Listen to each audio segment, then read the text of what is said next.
नमस्कार, प्रभा साक्षी news network और आप सभी का स्वागत है। वाराणसी जिला अदालत द्वारा हिंदुओं को ज्ञानव्यापी परिसर स्थित व्यास जी के तहखाने में पूजा का अधिकार दिए जाने के चंद घंटे बाद बुधवार देर रात तहखाने को खोलकर उसकी साफ सफाई की गई और फिर वहां पूजा की गई। पूजा पाठ और आरती से जहां विश्व के कोने कोने में मौजूद हिंदू खुश नजर आ रहे हैं और हर हर महादेव के जयकारे लगा रहे हैं, वहीं समाजवादी पार्टी के अध्यक्ष अखिलेश यादव को मिर्ची लग गई है। उन्हें यह बात पच नहीं रही है कि जिस जगह पूजा पाठ पर उनके पिता ने रोक लगवाई थी, आज वहां पूजा की अनुमति मिल चुकी है और श्रद्धालु पूजा पाठ कर रहे हैं, भगवान को भोग लगा रहे हैं और आरती गा रहे हैं। हम आपको यह बता दें कि वाराणसी की जिला अदालत के फैसले को उच्चतम न्यायालय में चुनौती भी दी गई है, लेकिन देश की शीर्ष अदालत ने ज्ञानव्यापी मस्जिद समिति को इलाहाबाद उच्च न्यायालय का रुख करने का निर्देश दिया है। समिति ने लगे हाथ उच्च न्यायालय में याचिका दायर भी कर दी है। जहां तक वाराणसी की जिला अदालत की ओर से ज्ञानव्यापी परिसर में स्थित व्यास जी के तहखाने में हिंदुओं को पूजा पाठ करने का अधिकार देने की बात है, तो आपको बता दें कि यह अधिकार मिलते ही पूजा पाठ शुरू हो चुका है। पूजा कार्यक्रम में शामिल हुए व्यास परिवार के सदस्य जितेंद्र नाथ व्यास ने बताया कि अयोध्या स्थित नवनिर्मित मंदिर में रामलला की प्राण प्रतिष्ठा का मुहूर्त निकालने वाले गणेश्वर द्रविड़ की अगुवाई में बुधवार देर रात काशी विश्वनाथ मंदिर के पुजारी ने व्यास जी के तहखाने में पूजा कराई। इस दौरान जिलाधिकारी एस राजलिंगम, मंडलायुक्त कौशल राज शर्मा और पुलिस आयुक्त अशोक मुथा जैन तथा मंदिर के कई ट्रस्टी मौजूद थे। जितेंद्र नाथ व्यास ने बताया कि काशी विश्वनाथ ट्रस्ट के कर्मचारियों ने सबसे पहले तहखाने के अंदर सफाई और शुद्धिकरण किया और फिर आचार्य गणेश्वर द्रविड़ ने कलश स्थापित किया। उन्होंने बताया कि इसके बाद मंत्रोच्चार कर गौरी गणेश की आरती की गई और सभी देवताओं का स्मरण कर पूजन किया गया। उन्हें नैवेद्य फल अर्पित किए गए और भोग लगाकर आरती उतारी गई। उन्होंने बताया कि पूजा पाठ कार्यक्रम लगभग 40 मिनट चला। वहीं काशी विश्वनाथ ट्रस्ट के अध्यक्ष प्रोफेसर नागेंद्र पांडेय ने बताया कि 31 साल बाद व्यास जी का तहखाना पूजा पाठ के लिए रात करीब 10:30 बजे खोला गया और उसकी साफ सफाई कराई गई। इस सवाल पर कि क्या तहखाने में पूजा शुरू हो गई है, उन्होंने कहा हाँ। प्रोफेसर नागेंद्र पांडेय ने कहा, जैसा कि अदालत का आदेश था उसका पालन करना भी जरूरी था, तो जिला प्रशासन ने मुस्तैदी के साथ सारी व्यवस्था करा दी है। मुझे लगता है कि जो भी कमी रह गई है उसे धीरे धीरे दूर कर लिया जाएगा। उधर जिला प्रशासन के सूत्रों के मुताबिक व्यास जी के तहखाने में जिला अदालत से पूजा पाठ की अनुमति मिलने के बाद बुधवार की देर रात मंडलायुक्त कौशल राज शर्मा, जिलाधिकारी एस राजलिंगम और पुलिस आयुक्त मुथा अशोक जैन ज्ञानव्यापी परिसर पहुंचे। जिलाधिकारी एस राजलिंगम ने संवाददाताओं से बातचीत में कहा, मैंने अदालत के आदेश का अनुपालन किया है। उनसे पूछा गया था कि आज तहखाने के अंदर क्या हुआ। कुछ स्थानीय लोगों का दावा है कि साफ सफाई के बाद तहखाने में लक्ष्मी गणेश की आरती की गई।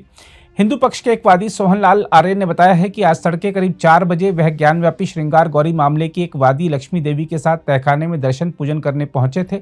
उन्होंने बताया कि अब तहखाने के अवरोधक हटाकर वहां लोहे का गेट लगा दिया गया है। सोहनलाल आर्य ने कहा कि पुलिसकर्मियों ने उन्हें बताया कि रात में पूजा हो चुकी है, इसलिए वह लोग अब सुबह आए। सोहनलाल आर्य ने बताया कि आज वह काशी विश्वनाथ मंदिर ट्रस्ट के सदस्यों के साथ बैठक कर व्यास जी के तहखाने में नियमित पूजा पाठ की रूपरेखा तैयार करेंगे। हम आपको बता दें कि यह तहखाना ज्ञानव्यापी मस्जिद परिसर के अंदर स्थित है। दूसरी ओर समाजवादी पार्टी के अध्यक्ष अखिलेश यादव ने तहखाने में पूजा पाठ पर तंज कसते हुए इसे नियत प्रक्रिया से परे गतिविधि करार दिया है। उन्होंने सोशल मीडिया मंच एक्स पर लिखा, किसी भी अदालती आदेश का पालन करते समय उचित प्रक्रिया को बनाए रखना होगा। वाराणसी की अदालत ने इसके लिए 7 दिन की अवधि तय की थी। अब हम जो देख रहे हैं वह नियत प्रक्रिया से परे जाने और किसी भी कानूनी सहारे को रोकने का एक ठोस प्रयास है। हम आपको बता दें कि इस तहखाने में वर्ष 1993 तक पूजा अर्चना होती थी, मगर उसी साल तत्कालीन मुलायम सिंह यादव सरकार ने इसे बंद करा दिया था। बहरहाल आइए देखते हैं वाराणसी जिला अदालत के फैसले के बाद पूजा करते हिंदुओं को देख बड़ी संख्या में जब मुस्लिम भी नमाज पढ़ने जुटे तो क्या प्रतिक्रिया आई। मगर हमारा कुछ सवाल है, उसको भी तो कोई सुने। क्या अगर माननीय न्यायालय ने अगर आदेश कर दिया तो जिलाधिकारी महोदय से कहा कि 1 हफ्ता के अंदर आप उसका इंतजाम करिए। और कल रात में ही यहाँ काट करके रास्ता बनाकर सब काम शुरू हो गया। भाई वो तो 1 हफ्ते का तो सुन तो लीजिए। हमारा कहने का मकसद ये है कि इसी कैंपस में हमारा मुकदमा है मजार शरीफ का, जो 1936 से प्रमाणित है, 1883 से प्रमाणित है और 1940 से 42 से प्रमाणित है। 3 जजमेंट हमारा है। उसके बावजूद उस पर आज 2 साल से मुकदमे चलने कोई आर्डर नहीं हो रहे हैं। इसी कैंपस में एक दिन में 4 महीने का मुकदमा में आप ऑर्डर कर रहे हैं। किस एविडेंस के तहत आपने ऑर्डर किया, ये सवाल है न्यायालय से हमारा। प्लेसेज ऑफ वर्शिप एक्ट लागू नहीं होता है, ये वक्फ की प्रॉपर्टी नहीं है। उन्होंने ये भी कहा वर्षी से पूजा कभी नहीं हुआ वहाँ। कोई अगर डॉक्यूमेंट हो तो कोई दिखा दे कि कभी पूजा हुई थी। कभी नहीं पूजा हुई वहाँ। आप रुकिए, कभी पूजा वहाँ नहीं हुई। एक भी एविडेंस दिखा दें कि यहाँ पर ब्याज जी का कब्जा था, जो कहिएगा सो। एक भी डॉक्यूमेंट दिखा दे।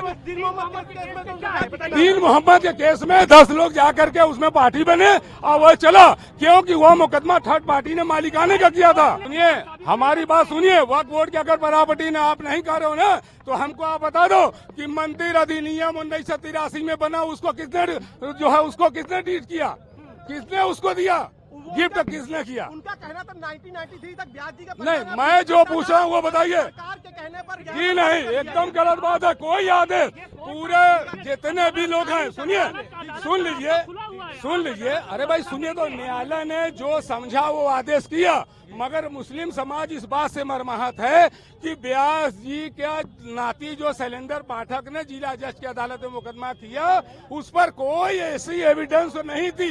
क्या ऐसी अर्जेंसी थी कि 17 तारीख को आप जिला अधिकारी के सुपुर्द में देते हैं, उसके बाद में आप 31 तारीख को रिटायर हो रहे हैं और उस दिन पूजा पाठ की बात देते हैं? क्यों देते हैं?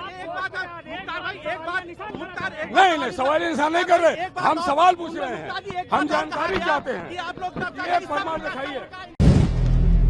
अगर आप भी लेना चाहते हैं देश दुनिया की तमाम जानकारी, तो आज ही सब्सक्राइब करें हमारे चैनल को। साथ ही नीचे दिए बेल आइकन को जरूर दबाएं ताकि हर अपडेट आप तक पहुंच सके।